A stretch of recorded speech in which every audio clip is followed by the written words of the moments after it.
Hello guys, আজ আমি explain করব কোরিয়ার মাস্টারপিস ড্রামা রিপ্লাই 1988। এই ড্রামাটির আইএমডিবি রেট 9.1 আউট অফ 10। কোরিয়ার সেরা 5টি ড্রামার মধ্যে এই ড্রামাটি অন্যতম এখনো পর্যন্ত। এক্সপ্লেন দেখার আগে আমরা ক্যারেক্টারগুলোর পরিচয় জেনে নিই। আসলে এই কাহিনীটি 5টি পরিবার আর তাদের বন্ধুত্বকে নিয়ে। প্রথমে এটা হচ্ছে ডিয়কসনের ফ্যামিলি। তার সঙ্গে তার বড় বোন আর ছোট ভাই থাকে। ডিয়কসনের বড় বোন হচ্ছে বোরা, যে বাকি সবার উপরে হুকুম চালায়, আর সে পড়াশোনায় অনেক ভালো, তাই সবাই তাকে অনেক ভালোবাসে। ডিয়কসনের ছোট ভাই নউল, যে বয়সে তো অনেক ছোট কিন্তু তাকে দেখতে অনেক বড় লাগে। আর ডিয়কসনের পরিবার থাকে জাংহানদের বাড়ির বেসমেন্টে। আসলে ওরা অনেক মিডল ক্লাস ফ্যামিলি। আর এটা হচ্ছে জাংহানরা হচ্ছে তাদের সোসাইটির মধ্যে সব থেকে ধনী পরিবার। জাংহানের ছিল একটি বড় ভাই। এরপর আসে জাংহানের বন্ধু সোনহো। তার মা আর তার বোনের সঙ্গে থাকতো। তার বাবার মৃত্যু কিছু মাস আগে হয়ে গেছিল। এর পরের পরিবার হলো চৈতেক আর তার বাবা। তার মা আসলে তাদের সাথে নেই। চৈতেক হচ্ছে একজন ইন্টারন্যাশনাল প্লেয়ার। চৈস যে গেমের প্লেয়ার ছিল সেটা কোরিয়া, চায়না আর জাপানে অনেক ফেমাস। চৈতেক একজন ফেমাসও প্লেয়ার, আর সে সব খেলাই জিতে যায়। আর ওই 5 জনের মধ্যে একজন ছিল ডং রিয়ন। সে তার বাবার সাথে থাকতো। তার বাবা একজন টিচার। ড্রামার শুরুতে 5 জন বন্ধু এক জায়গায় বসে টিভি দেখছিল। তখন তাদের মায়েরা তাদের বাড়ি থেকে ডাক দেয়। তাই তাদের না চাইতেও মায়ের ডাক শুনে চলে যেতে হয়। আর সবার মায়েরা একে অপরের বন্ধু ছিল, তাই তাদের বিভিন্ন পদের রান্নাগুলো একে অপরের বাড়ির সাথে এক্সচেঞ্জ করতো, যার কারণে 5 জন বন্ধু ক্লান্ত হয়ে যেত। ডমিয়াংয়ের বাড়ি শুধু রাইস আর কারি ছিল, কিন্তু খাবার এক্সচেঞ্জ করার কারণে তাদের বাড়িতে অনেক রকমের পদই চলে আসে। অন্যদিকে ডিয়কসনের বাবা টিভি দেখছিল আর বলছিল একটা আইসক্রিমের দাম 350 ওন কিভাবে হতে পারে, এই টাকা দিয়ে তো সিগারেটের প্যাকেটও হবে না। কিন্তু তখনই ডিয়কসনের ভাই বলে ওঠে সিগারেটের দাম এখন 600 ওন হয়ে গেছে। এটা শুনেই নউলের বাবা নউলকে মারতে থাকে যে তুমি সিগারেটের দাম কিভাবে জানো। তখন নউল বলে দেয় তাকে তার বড় বোন সিগারেট আনতে বলেছিল।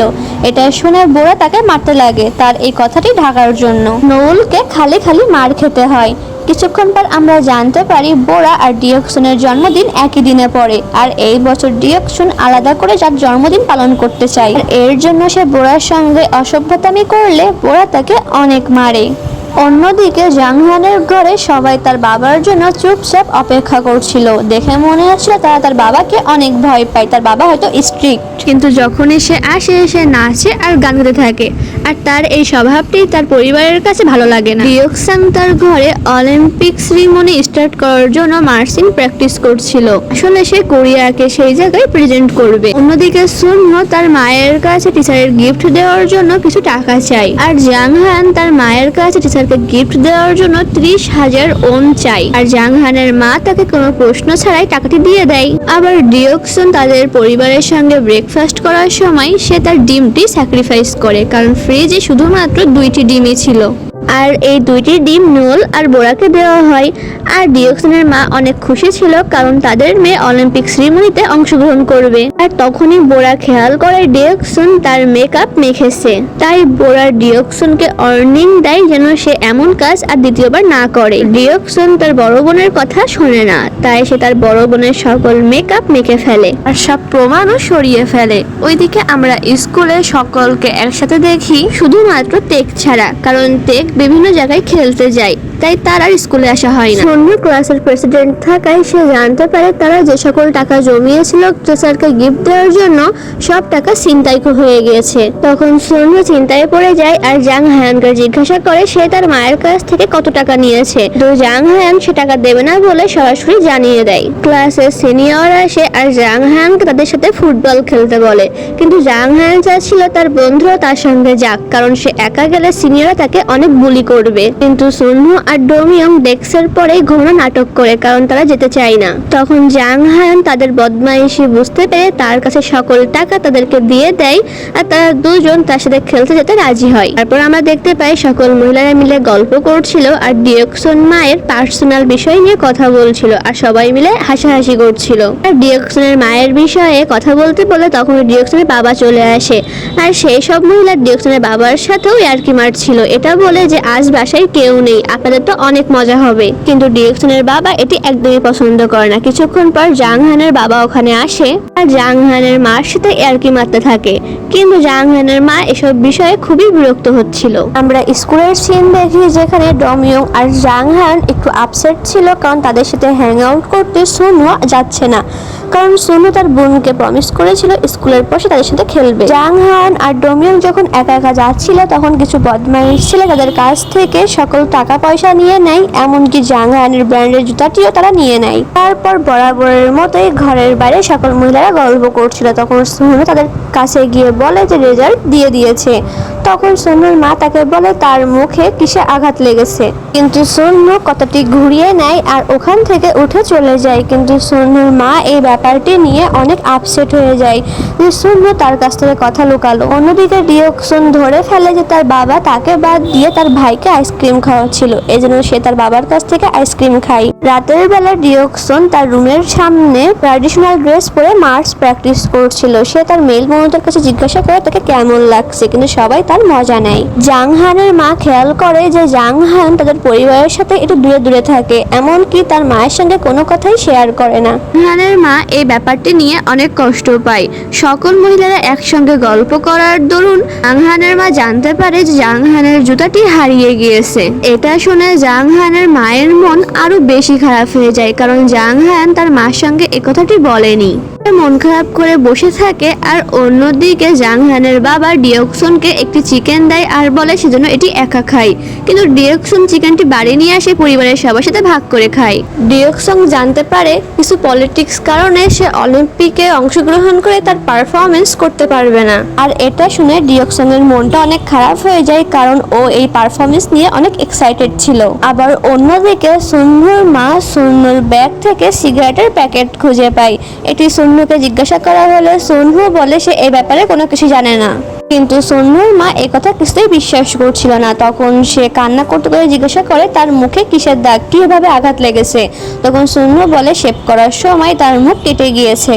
তা শুনে সুনহুর মা অনেক ইমোশনাল হয়ে যায় আর কান্না করতে থাকে, কারণ সে ভাবতে থাকে সুনহুর জীবনে সে তার বাবার জায়গা কখনো নিতে পারবে না। সুনহু তার মাকে জড়িয়ে ধরে সান্ত্বনা দেয়। ডিয়কসনের বোন বোরার জন্মদিন পালন করা হচ্ছিল, ওইদিকে ডিয়কসনেরও জন্মদিন ছিল।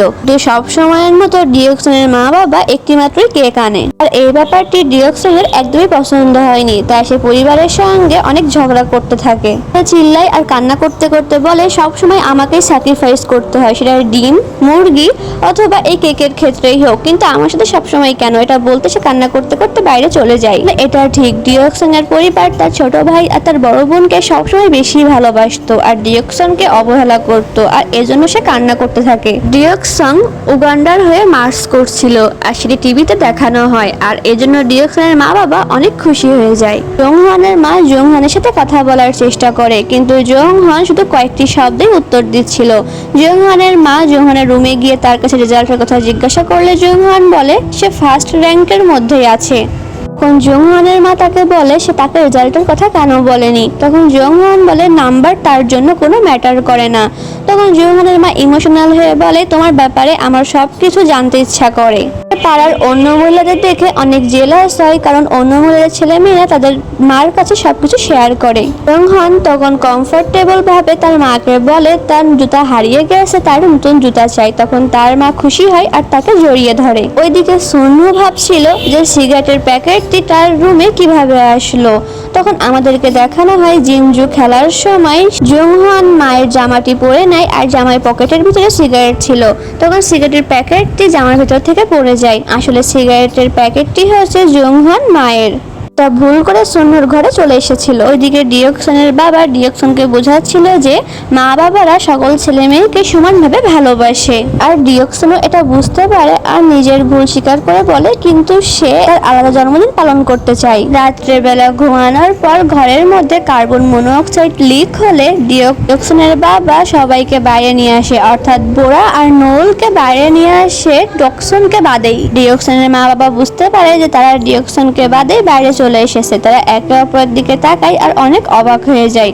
ডিওক্সন একা একাই বাইরে চলে আসে আর ভাবতে থাকে তার মা বাবা তাকে ভালোবাসে না। আর এই এপিসোডটি এখানেই শেষ হয়ে যায় 2015 সালে ডিওক্সনকে দেখিয়ে।